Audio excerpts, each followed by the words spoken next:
সুপ্রিয় দর্শক, আপনারা কি লাউ গাছের মধ্যে খুব অল্প সময়ের মধ্যে প্রচুর পরিমাণে লাউ ধরাতে চান? তাহলে আজকের এই ভিডিওটি আপনাদের জন্য। আজকের এই ভিডিওতে এমন কিছু ঘরোয়া সার তৈরি করে দেখাবো, যে সারগুলো তৈরি করে মাত্র 15 থেকে 20 দিন অন্তর লাউ গাছে দিলেই খুব সহজেই আমরা লাউ গাছ থেকে প্রচুর পরিমাণে লাউ পাবো। আর এই ঘরোয়া সারগুলো খুব সহজেই আমরা বাড়িতেই তৈরি করে নিতে পারবো। আর এই সার লাউ গাছে দিলেই লাউ গাছ একেবারে সবুজ ও সতেজ হয়ে উঠবে। এছাড়াও অনেকেই বলে তাদের লাউ গাছের লাউগুলো ছোট অবস্থাতেই পচে যাচ্ছে। সেক্ষেত্রে আমাদের কি করণীয়, কি ঘরোয়া কীটনাশক দিলে এই সমস্যা দূর হবে, এবং যাদের লাউ গাছের পাতায় এই রকম ছত্রাক লেগে যাচ্ছে বা পাতা হলুদ হয়ে যাচ্ছে, এই সমস্যাও আমরা ঘরোয়া কীটনাশক দিয়ে খুব সহজেই দূর করতে পারবো। তো এই কীটনাশক কিভাবে তৈরি করব সেটাও আপনাদেরকে দেখিয়ে দেব। তাহলেই কিন্তু আমাদের লাউ গাছগুলো সবুজ ও সতেজ হয়ে উঠবে।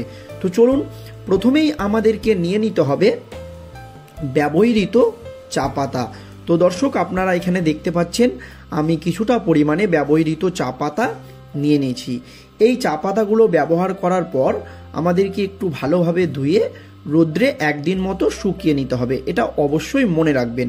তারপর আমরা এই রকম একটি পাত্র নিয়ে নিব, আর এই পাত্রে আমরা 3 থেকে 4 চামচ মতো এই ব্যবহৃত চা পাতাগুলো নিয়ে নেব। আমি এখানে কিছুটা পরিমাণে গাছের জন্য একটি দ্রবণ তৈরি করে দেখাচ্ছি, আপনারা চাইলে বেশি করেও করতে পারেন। দর্শক দেখতে পাচ্ছেন এই 3 থেকে 4 চামচ চা পাতা দিয়ে দেওয়া হয়ে গেলে আমরা এখানে 200 থেকে 300 মিলি মতো প্লেন জল দিয়ে দিব। তারপর এই দ্রবণটাকে আমরা সুন্দরভাবে নাড়তেই থাকবো। তো দর্শক দেখতে পাচ্ছেন আমরা সুন্দরভাবে নেড়ে চেড়ে নিচ্ছি, যাতে চা পাতাগুলো সুন্দরভাবে জলের সাথে মিশে যায়। এবার এটাকে আমরা 2 থেকে 3 ঘন্টা একটা জায়গায় রেখে দেব। এবার যে উপাদানটি আমাদেরকে লাগবে সেটা সকলের বাড়িতেই থাকে, আমরা পেঁয়াজের খোসা অনেক সময় ফেলে দিই। পেঁয়াজের খোসা, এই পেঁয়াজের খোসার মধ্যে আমরা আয়রন, ক্যালসিয়াম, পটাশিয়াম বিভিন্ন রকমের উপাদান পেয়ে থাকি, যা আমাদের গাছের ক্ষেত্রে খুবই কার্যকারী। সবচাইতে যে বেশি জিনিসটা থাকে সেটা হচ্ছে সালফার, যা আমাদের গাছের পোকামাকড় দূর করতে এবং গাছের মাটিকে ঠিক রাখে। তাই কিছুটা পরিমাণে পেঁয়াজের খোসাও এই সার তৈরি করার জন্য লাগবে। একটি পাত্রে আমরা কিছুটা পরিমাণে পেঁয়াজের খোসা দিয়ে দিব, তারপর সেই পাত্রে 2 থেকে 300 মিলি মতো প্লেন জল দিয়ে দিব। এবার আমরা পেঁয়াজের খোসাগুলোকে সুন্দরভাবে জলের মধ্যে ডুবিয়ে দিব। তো দর্শক, আপনারা দেখতে পাচ্ছেন আমি কিভাবে ডুবিয়ে দিচ্ছি। আর ডুবিয়ে দেওয়া হয়ে গেলে এটাকে আমরা 2-4 ঘন্টা মতো রেখে দেব একটি জায়গায়। তারপর যে উপাদানটি সবচাইতে কার্যকারী, আমাদের লাউ গাছে দ্রুত ফুল আনতে সাহায্য করবে বা গাছের দ্রুত বৃদ্ধি হবে, সেটা হচ্ছে ডিএপি সার। আমরা যে কোনো সারের দোকানে কিনতে পাবো। এইটা আমাদেরকে কিনে আনতে হবে, 1/2 চামচ মতো আমরা দিয়ে দেব, একেবারে 1/2 চামচ, বেশি দেবেন না। তারপর আমরা যেটা করব, এখানে কিছুটা পরিমাণে প্লেন জল দিয়ে দিব, প্রায় 2 থেকে 300 মিলি মতো। তারপর এই দ্রবণটাকে আমরা সুন্দরভাবে একটু সময় ধরে নেড়ে চেড়ে নিব। ডিএপি গুলতে একটু সময় লাগে, তাই এই দ্রবণটাকেও আমাদেরকে 2 থেকে 3 ঘন্টা মতো একটি জায়গায় ভিজিয়ে রেখে দিতে হবে। এবার যে আমাদেরকে কাজটি করতে হবে সেটা দেখুন।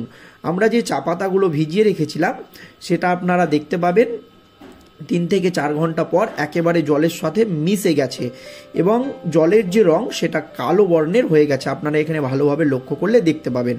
এবার আমরা এই দ্রবণটাকে সুন্দরভাবে একটু নেড়ে চেড়ে নেব। তারপর আমাদেরকে আরও একটি প্লেন ফাঁকা পাত্র লাগবে।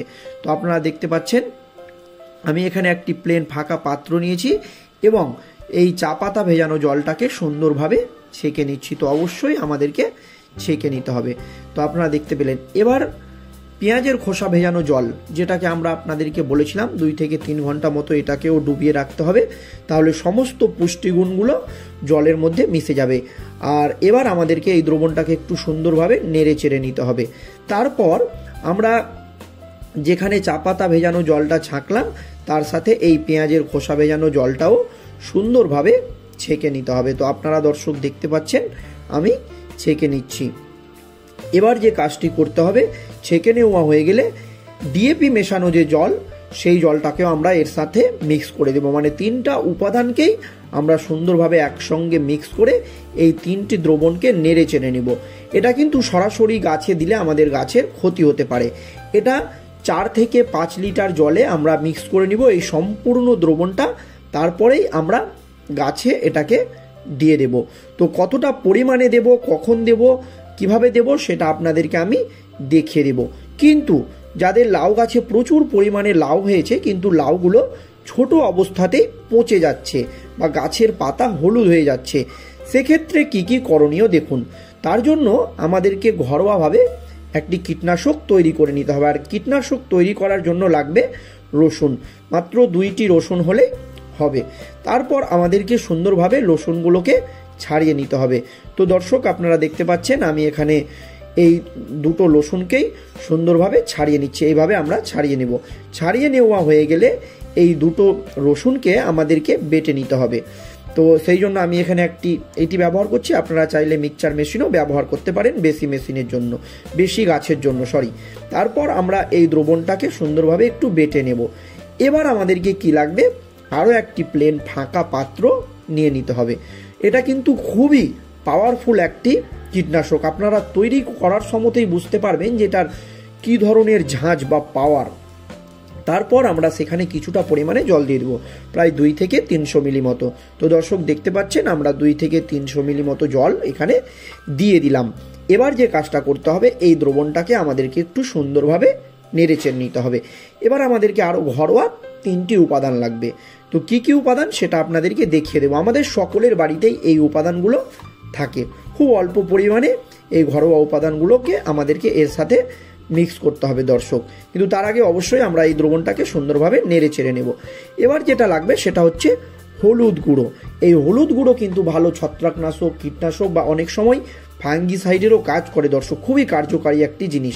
এখানে আমরা 1/2 চামচ মতো দিয়ে দেব। এবার যেটা লাগবে 1/2 চামচ মতো লঙ্কা গুঁড়ো, সকলের বাড়িতেই থাকে, আমরা বিভিন্ন রকমের তরকারি বা সবজিতে খেয়ে থাকি, সেই লঙ্কা গুঁড়ো আমরা দিয়ে দেব। তারপর যদি আমাদের বাড়িতে সার্ফ বা ডিটারজেন্ট থাকে এটার সঙ্গে মিক্স করে আমরা এই দ্রবণটাকে প্রায় 300 মিলি জলকে এই 700 মিলি জলের সাথে মিক্স করে নেব। মানে মোট 1 লিটার জলের একটি দ্রবণ তৈরি করে নেব।